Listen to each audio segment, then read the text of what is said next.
Minister, so interventions only. Okay, I call Pete Wishart. Order, Pete Wishart to move the motion. And thank you ever so much, Mr Hendrick, and I look forward to serving under your chairing this afternoon for this very short but hopefully important debate, and I refer to my entry in the Register of Members' Interests. When I was thinking about how I would open this debate, I thought we'd start with something profound and interesting, maybe like music is the sustenance and nourishment of the soul, that it's the one thing we turn to when we feel happy. It's the one thing we turn to when we're trying to escape or evade any feelings of melancholy. What we turn to when we have that special occasion, that anniversary, that time with friends, that going out in the evening. Music is absolutely everywhere, and it's there in a multiplicity of different genres. And it's a great chronicler. It's music that takes you back to that specific moment, that time in your life, that special experience, that moment. It's almost like that instant recall when a certain song comes on and you remember exactly where you were and what you were feeling in that moment. Everybody's got a favourite song. Everybody's got several favourite songs.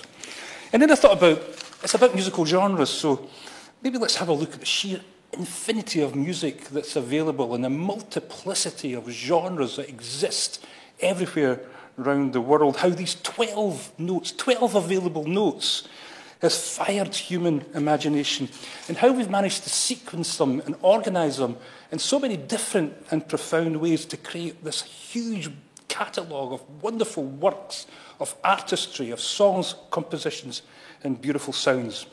But after all of that, I thought I would open this with what's probably the most profound thing anyone has ever said about music. And that is when Eric Morecambe said to Andre Previn as he grabbed his lapels, "I'm playing all the right notes, but not necessarily in the right order." And I thought that sums it up for me, not necessarily in the right order. Because music takes you where the imagination dictates and determines. And music is, in fact, only semi-constructed, sonorous chaos. And that's the way that it should be. Now, Mr Hendrick, I've probably bored you before about telling you about my life in music. I had 16 wonderful years in the music industry, playing keyboards with Runrig, and we were lucky we had some great success as a band. But I come from what's probably the smallest genre of the small genres. I played in a Gaelic folk rock band. In fact, when I started out, we were probably the only Gaelic folk rock band in existence. Now, we were never going to get played on commercial radio or Radio 1. I don't think there was a great demand for Gaelic songs about medieval clan battles on Skye or cuddy fishing in the Minch. So it was to the specialist radio stations and programmes that we turned to for some sort of sense of support. And it was there. It was there on Radio Scotland, in the guise of people who championed us and backed us. People like Ian Anderson in Radio Scotland, people like Tom Ferry, like Robbie Shepherd, all providing a fantastic service. And that gave us a break. It gave us an audience to build, and it helped develop and shape our career. But more than anything else, it gave us hope. Here was our songs being performed on Radio Scotland. This Gaelic folk rock band, who was never going to be the trendiest band in the world, their songs were being played, and it was so important to us. And we went on to become one of the top rock bands in Scotland, selling millions of albums worldwide and sustaining a great touring career. And this is what it's all about. This is what these small specialist radio programmes and stations can provide. They give the opportunity, but more than anything else, they give that hope. So why this debate and why today? Well, it's a simply appalling decision by the BBC and BBC Scotland to cancel Jazz Nights, Pipeline and Classics Unwrapped. Indispensable programmes, specialist programmes that serve a distinct and particular audience. Programmes that don't really exist anywhere else for an audience to turn to in order to get services that they feel that they want and they aspire to. And I don't think I've ever seen anything like the response to this decision to axe these three important programmes. And it's been overwhelmingly negative. This has united all of Scotland's musical community in condemnation, and already three different and distinct Petitions exist in order to have these programmes restored and put to the right places and to ensure that they continue to be a feature of BBC Scotland scheduling. And I've just heard, even in the last few minutes, that they've got a combined collection of 20,997 signatures. Such is the interest about these and the desire to see these programmes saved. And the head of jazz at the Conservatoire in Scotland, Tommy Smith, has coordinated an open letter, which he sent, I think, to the Minister, as well as representatives of ministers in the Scottish Government. And that letter is signed by the cream of Scotland's cultural voice. People like Nicola Benedetti, who's responsible for the delivery of the Edinburgh Festival, Sir James Macmillan, one of Scotland's prime composers. Our Macca, National Macca, has signed it. Scottish Opera has signed it, and of course various luminaries from the jazz world all have voiced their concerns about what will happen if these programmes are taken off. And what this letter rightly notes is that this decision comes at an extremely difficult time for all areas of the culture and creative industries. And I don't think I need to say that to the Minister, because she's more than aware of the specific and distinct challenges that everybody in the cultural sector are experiencing just now. The pressure on the music industry is acute. And I think what this letter said is that we must do everything we can to protect that infrastructure that supports our fragile but world-leading Scottish cultural ecosystem. But more than that, what comes across in this letter is passion. Passion about the music that these programmes support. Passion from those that assemble these programmes and put it together, the broadcasters that present it, and the audiences that lap this up and love every minute. And I'll quote from one of the signatories of the letter, who also said in her own words, and this is Nicola Benedetti from Edinburgh Festival, "Axing these programmes is to perform a heartbreaking disservice to the irreplaceable role they have played in the lives of musicians and music lovers across the country and all parts of society." And she is spot on. I think what this chorus of disapproval underlines is just how much support there is in our small nation, a nation that exceeds way beyond its numbers in every sphere of cultural activity, which is internationally renowned, and a brand that is known is something that we feel is important. And what comes across for this is that there is a real sense that we in Scotland will do everything we can to defend and protect our cultural output, and it recognises the distinctive flavour of all different and distinct parts. Of course, I'll give it to my friend. Thank the Honourable Friend for giving me, congratulating on securing this incredibly important debate. It isn't a fantastic example of how Scotland's cultural music scene can be shared with the entire world is the Celtic Connections Festival that we're right in the middle of now, celebrating its 30th year and being a real forum for nurturing precisely the kind of bands and precisely the different kinds of genres that he talks about, and bringing them to a wider audience, helping not just people in Scotland but around the world understand and explore the whole range of music that can be connected through a festival like that. Absolutely, and my honourable friend is quite right to mention the example of Celtic Connection, because they don't come better than that. I remember back in 1993 when this all kicked off, it was a few concerts in the concert hall in Glasgow. It's now practically every venue in central Glasgow, and it goes on for, I think it's 10 days. And of course, I've got the great pleasure, as my honourable friend has, for attending a performance on Friday evening, and I think we're all looking forward to that. I think you'll probably have better luck than me to catch tickets for the club activities in the evening, but we'll see how that all ends up. But I'm looking forward to that, and it is a great example of how smaller niche music is supported. And it's not smaller anymore because of the support that it's been given over the course of the years. But I want to come to jazz in particular, because I think this is important.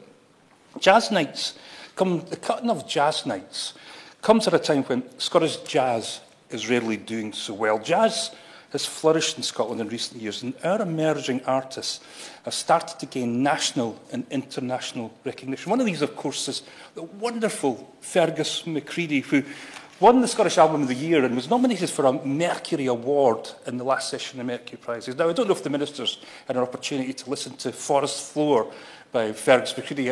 I know that she'll now be rushing to stream this in the course of the evening, because it's a wonderful example of virtuosity, combining a number of different genres and discipline, and it's a wonderful piece of work. And he's only in his 20s, but I mention him because he's a great example of what Jazz Nights did.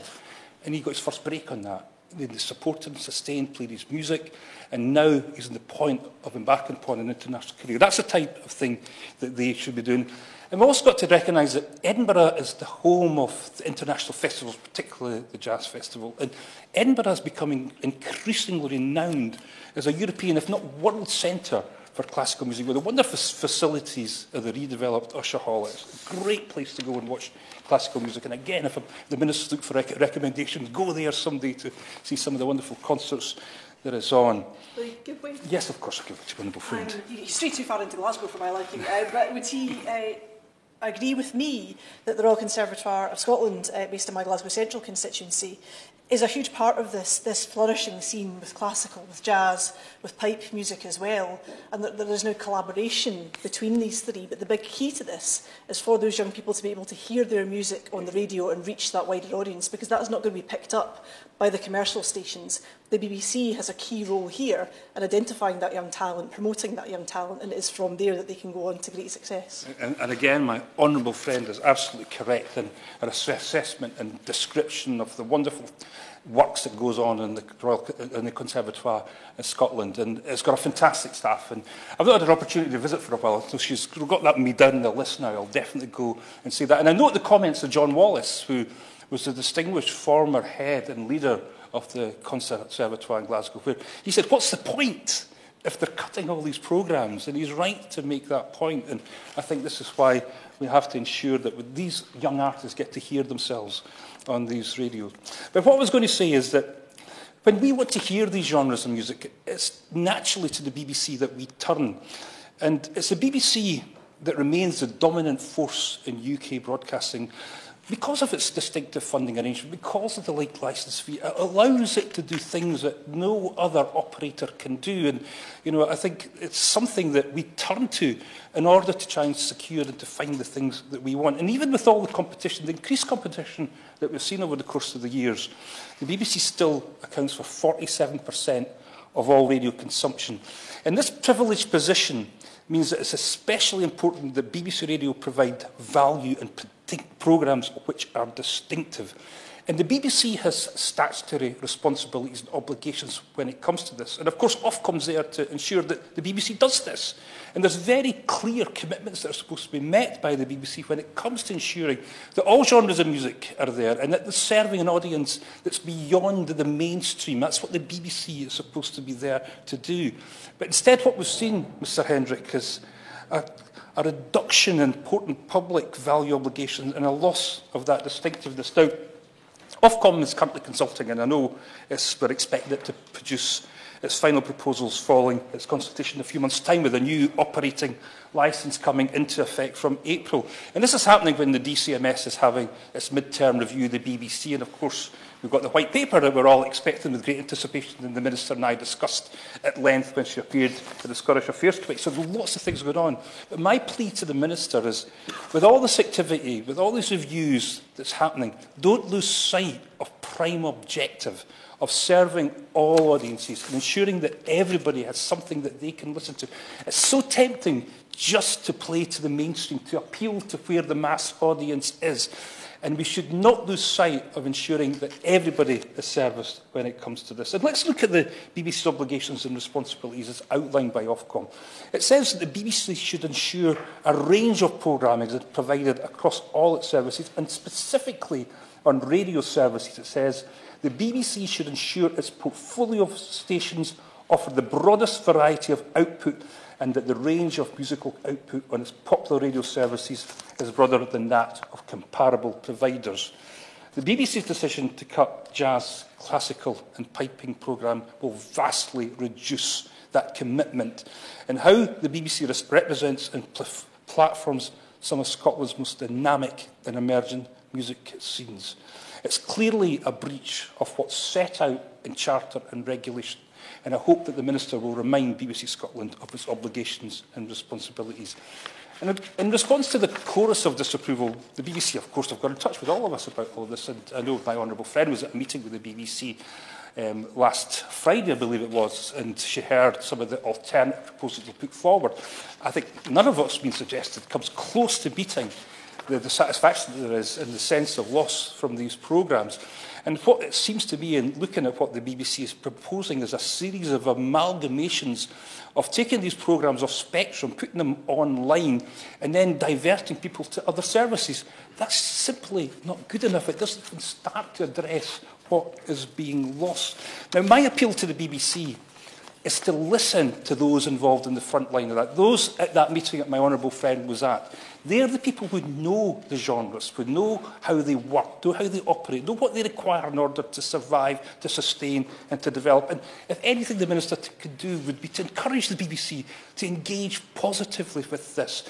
The BBC has engaged positively in the past, and I know the people in BBC Scotland, they're good guys, and I believe they've got the best interests of our nation at heart, and they want to serve these audiences. They just need the encouragement to do the right thing and to make sure that these services are safe. I'll end, Mr Hendrick, by saying that this is a hard time to be a musician. I would hate it to have been a musician during this particular period. I was in the 80s and 90s when it was the days of bounty, and it was an entirely different regime now. Streaming accounts means that musicians will earn very little from the recorded work. We've got the effects of the pandemic. We've got a cost of living. I think I saw a survey which showed that over 90% of musicians are now concerned about the impact of the cost of living crisis and their ability to perform. We had the report yesterday about the loss of venues and clubs, which has restricted live performance.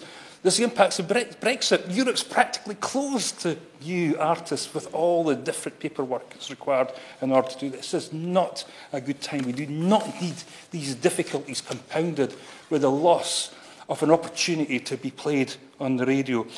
We may not get all the right notes in the right order as specified by our good friend, the great late Eric Morecambe, but I hope that we can bring some sort of support to the sector, that we can encourage people to think again and look at what they're doing and the damage that this might actually bring to these sectors. And I hope the Minister does all she can in order to make sure that people are aware of the responsibilities and obligations, and they think again about the damage this is doing to these sectors. Thank you. There is a